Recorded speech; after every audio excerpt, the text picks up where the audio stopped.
Everyone, कैसे हैं आप लोग। उम्मीद करती हूँ कि बहुत ही अच्छे होंगे, स्वस्थ होंगे, मस्त होंगे, अपने डेली लाइफ में बहुत ही ज़्यादा व्यस्त होंगे। तो जो लोग भी हमारा वीडियो फर्स्ट टाइम देख रहे हैं, हो सके तो हमारे चैनल को ज़रूर से ज़रूर सब्सक्राइब कर दें, लाइक कर दें एंड शेयर कर दें। बहुत दिनों बाद आज मैं व्लॉग डाल रही हूँ। मुझे मालूम है बहुत सारे हमारे फ्रेंड गुस्सा भी होंगे, क्योंकि शायद उनके कमेंट का भी मैं रिप्लाई नहीं कर पा रही थी। तो मैं रिप्लाई करने लायक ही नहीं थी डियर कि मैं आप सभी के कमेंट का रिप्लाई कर पाती, इसीलिए ना मैं नहीं कर पा रही थी। क्यों नहीं कर पा रही थी वो सारी चीज़ें मैं आप सभी के साथ ज़रूर शेयर करूँगी। चलिए उससे पहले पूजा पाठ कर लेते हैं और बना लेते हैं नाश्ता।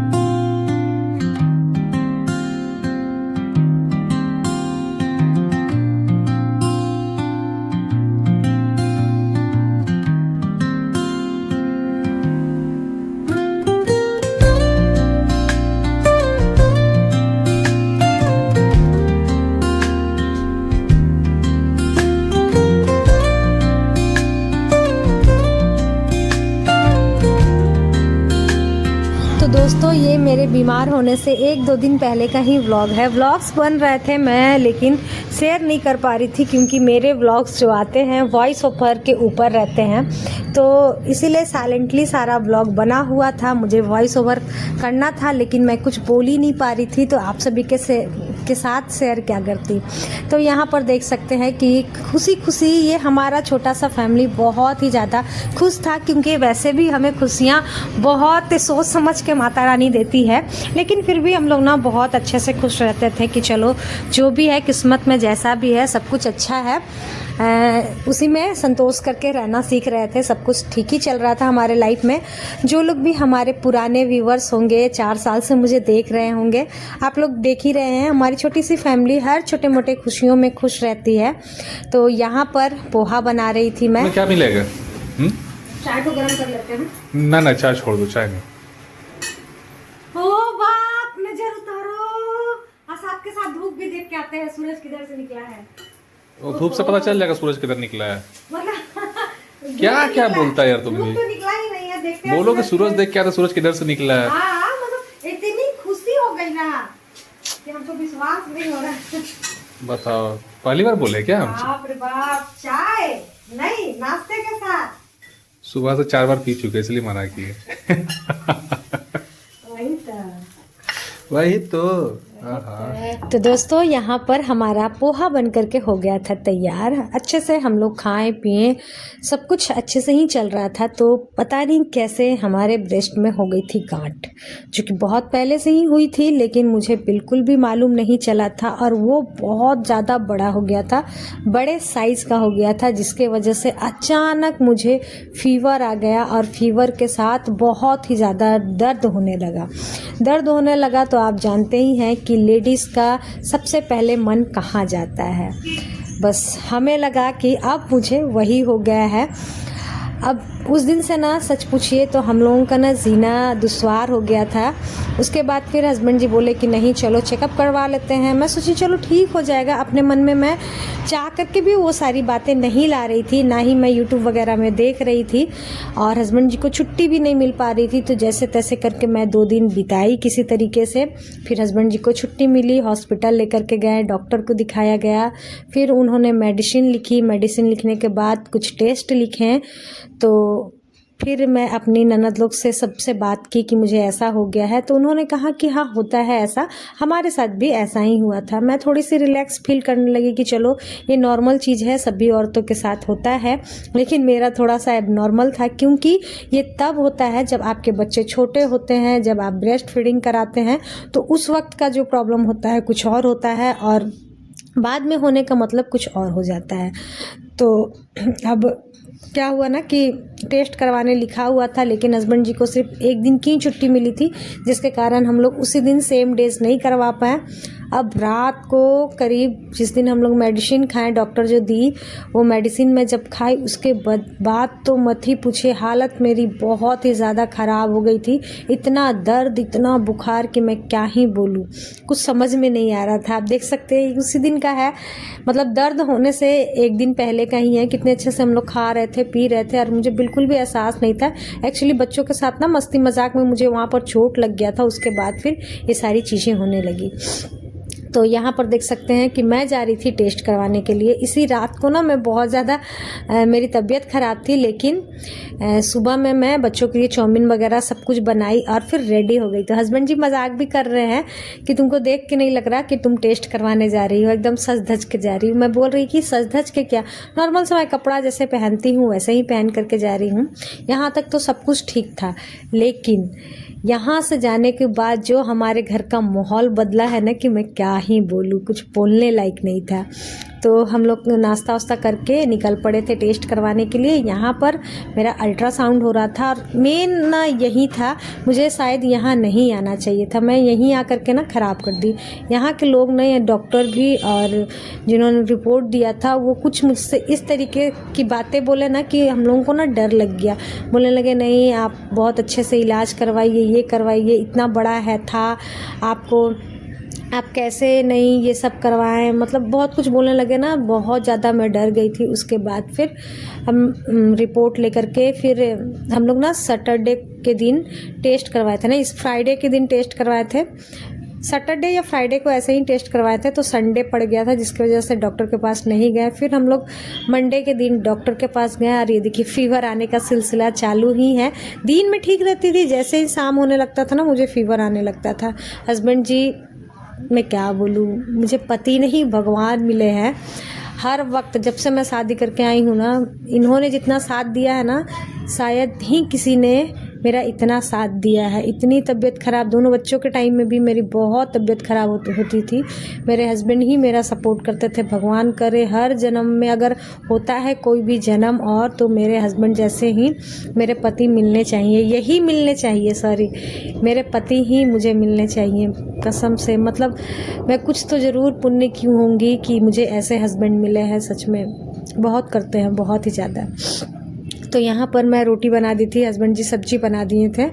बोले कि नहीं बच्चों को तो भाई खिलाना ही होगा ना, और बाहर का सामान कितना ही खाइएगा। तो जैसे तैसे करके ना इसी तरीके से हम लोग घर चलाते थे। तो देख सकते हैं रात का समय था, खाना पीना खाने के बाद फिर हम लोग आ गए थे डॉक्टर के पास। यहाँ पर लेडी डॉक्टर से मैं ट्रीटमेंट करवा रही थी। हमारे धनबाद में है टाटा हॉस्पिटल, तो वहीं डॉक्टर कोमल सिंह है, उनसे ट्रीटमेंट मैं करवा रही थी। वो मुझे कहीं और भेज दिए। फिर उन्होंने हमें टेस्ट के लिए भेजा, फैंसी टेस्ट करवा लीजिए।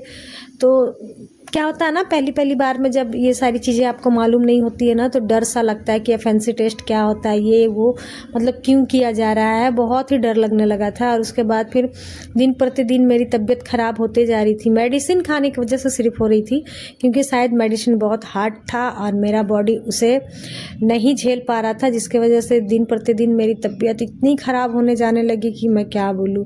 घर में सभी की हालत ख़राब, सबसे ज़्यादा तो मेरी सासू माँ का हालत ख़राब हो गया था, क्योंकि मेरी सासू माँ बहुत रोने लगी थी। और देखिए जैसे ही उन्हें मालूम चला ना, दौड़ी दौड़ी आई और आते के साथ बहुत रोने लगी, बहुत ही रोने लगी। पूरा मन्नत वगैरह मांगना स्टार्ट की। तो हम लोग हंस भी रहे थे, तो बोली तुम लोगों को हंसी छूट रहा है। और हम लोग, मेरा जो हालत हो रहा था ना, मतलब देखिए पेन हो रहा है, लेकिन अब कितना आप, मतलब जितना बर्दाश्त हो सकता है ना, मैं उतना बर्दाश्त करने की कोशिश करती थी। क्योंकि मैं अगर कमज़ोर पड़ जाती ना, तो मेरे घर वाले सारे लोग कमज़ोर पड़ जाते हैं। तो यहाँ पर सासू माँ आई थी, तो सभी के लिए फिर खाना पीना बनाई। मतलब अचानक तबीयत नहीं ख़राब हो रहा था, धीरे धीरे करके तबीयत ख़राब होने लगा। जैसे ही मेरा फैंसी टेस्ट हुआ, उसके बाद जो मेडिसिन चली ना, 5 दिन में मैं ना 3 दिन उठी ही नहीं। इतनी मेरी कंडीशन ख़राब हो गई थी ना कि मुझे लगा, टेस्ट में तो वैसा कुछ नहीं निकल रहा था, लेकिन मतलब क्या बोलूँ। तो एफएनसी टेस्ट का जो था ना रिपोर्ट, वो मेरा करीब 5 या 6 दिन बाद आने वाला था। हाँ, तब तक मेरी हालत ना बहुत ही ज़्यादा ख़राब हो गई थी। तो बस यही सारा रीज़न था डियर कि मैं व्लॉग नहीं डाल पा रही थी। मैं बहुत ही ज़्यादा, मेरी तबीयत ख़राब हो गई थी, इतनी ना कि मैं उठ भी नहीं पा रही थी। फिर मेरी भगनी आई, उसके बाद फिर वो मेरे घर को संभाली थोड़ा, तब जा कर के मैं ठीक हुई हूँ और अब मैं बहुत अच्छी हूँ। एफएनसी टेस्ट भी हो गया मेरा, सब कुछ नॉर्मल है, मेडिसिन चल रहा है बस। तो भाई यही होता है कि अगर आपको कुछ हो जाता, सबसे बड़ा प्रॉब्लम था ना कि मेरे छोटे बच्चे नहीं थे। ये जो गांठ वगैरह बन जाता है ना ब्रेस्ट में, ये छोटे बच्चे जिसके होते हैं ना उन लोगों को ज़्यादा बनता है। मेरी बेटी 11 साल की हो गई है तब मुझे जा कर के बना, जिसकी वजह से इतना प्रॉब्लम था। कोई बोल रहा था सिस्ट हो गया है, कोई पानी हो गया है, मतलब मैं क्या बोलूँ, ऐसा माहौल बन गया था ना साल के लास्ट तक, क्या ही बोले। खैर कोई नहीं, चलिए जो होता है अच्छे के लिए होता है। पूरा 2025 मेरा बहुत अच्छे से बीता था, बस लास्ट में थोड़ा सा ये प्रॉब्लम हो गया था। खैर कोई नहीं, चलिए जो होता है अच्छे के लिए ही होता है, मैं तो बस यही मानती हूँ। तो इसी के चक्कर में ना मेरे वीडियोस वगैरह सब कुछ बंद हो गया था और सब कुछ ख़राब हो गया। जो मैं इतने दिनों से मेहनत करके सब कुछ मैं अपना की थी ना, फेसबुक पर, इंस्टाग्राम पर, जो मैं कर पा रही थी अभी, मैं बहुत अच्छे से वहाँ पर एक्टिव थी, बहुत अच्छा मेरा चैनल चल रहा था। लेकिन इस बीमारी ने ना सब कुछ बहुत ज़्यादा नष्ट कर दिया। खैर कोई नहीं, चलिए आप सभी का आशीर्वाद और प्यार के वजह से अब मैं बहुत अच्छी हो गई हूँ और सब कुछ अच्छे से ही चल रहा है। तो चलिए ऐसे ही आप लोग आशीर्वाद प्यार बनाए रखिएगा और कोशिश करेंगे कि आने वाले साल में एक भी दिन मिस ना करें यूट्यूब पर भी। जैसे कि मैं पहले नहीं करती थी, रेगुलर मेरे वीडियोस आते थे, वैसे ही आया करेंगे। लेकिन हाँ, कभी कभी होता है गैप, तो कोई बात नहीं। तो चलिए देख सकते हैं यहाँ पर ना सब कुछ जो हो रहा था ना, मैं इस वीडियो के माध्यम से सब कुछ आप सभी को कर रही हूँ। और जो एफएनसी टेस्ट होता है ना डियर, बहुत ही भयानक होता है कसम से यार, मतलब क्या बोले। इंजेक्शन जब लगा करके वो लोग ना करते हैं ना, एकदम मेरी जान निकल जा रही थी। मतलब 3 से 4 घंटे तो इतना ज़्यादा पेन था ना, आप समझ सकते हो। ब्रेस्ट में 2 बार इंजेक्शन लगा करके एफएनसी टेस्ट करवाना इतना नॉर्मल नहीं होता है। मतलब इमेजिन करने के बाद भी ना बहुत ज़्यादा डर लगता है। खैर लेडीज़ों को होता है, लेकिन डॉक्टर बता रहे थे ना कि अगर किसी को भी होता है ना तो ऐसे नॉर्मल दवा मत खाया कीजिएगा, डॉक्टर से ज़रूर ट्रीटमेंट करवाइएगा, क्योंकि सच में ये ना बहुत तरीके का होता है। तो इसीलिए अगर आप में से भी किसी को है तो ज़रूर टेस्ट वगैरह करवाइए और उसके बाद फिर मेडिसिन लीजिए। क्योंकि मैं बहुत सारे लोगों को जान पहचान के हैं, सो बोल रहे थे कि नहीं दवा खाने से ही ऐसा ठीक हो जाता है, लेकिन डॉक्टर बोल रहे थे कि नहीं, दवा खाने से होता है लेकिन फिर भी टेस्ट जरूर थोड़ा सा 3 को याद हो गया है। सुना दीजिए, मामा जी को सुना दीजिए। तो बोलिए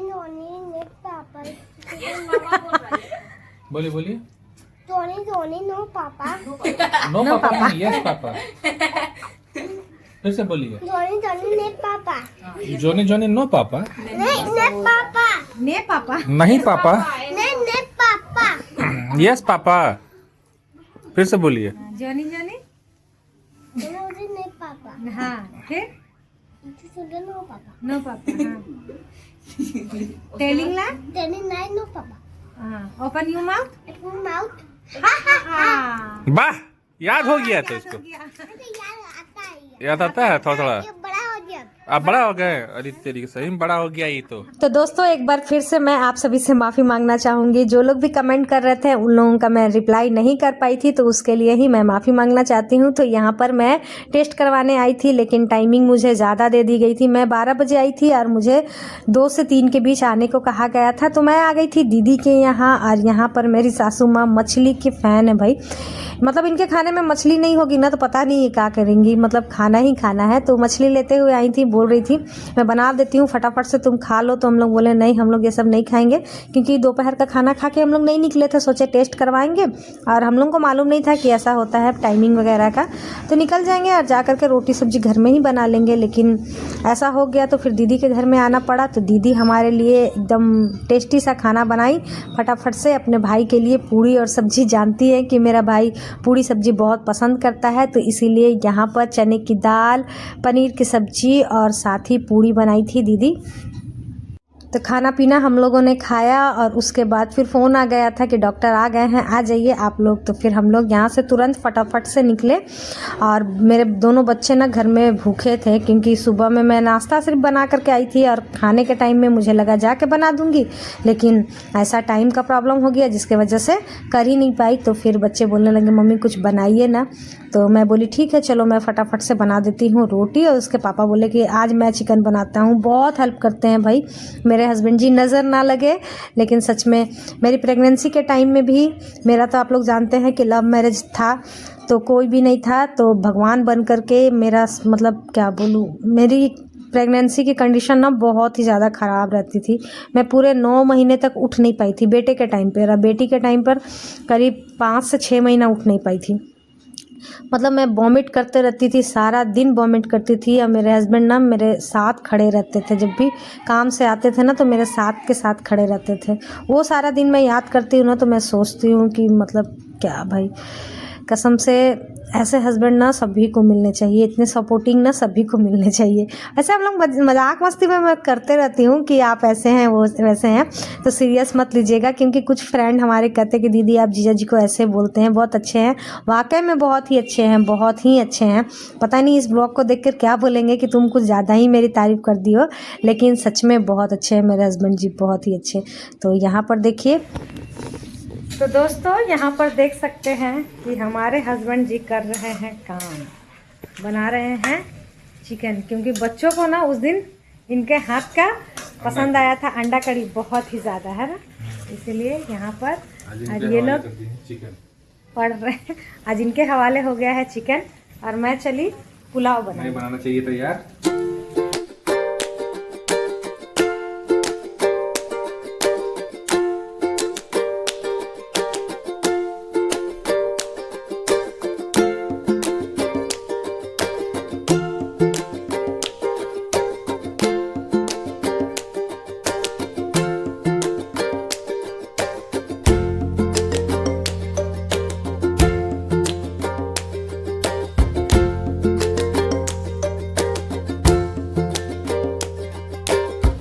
दोस्तों आज का व्लॉग यहीं तक रहने देते हैं। इस साल का लास्ट व्लॉग मुझे था कि जाना ही जाना चाहिए, तो चाहे जैसे भी हो मैं डालूंगी ज़रूर। तो आज टाइम निकाल करके आप सभी के लिए मैं डाली हूँ। मिलते हैं नेक्स्ट व्लॉग में, बाय बाय।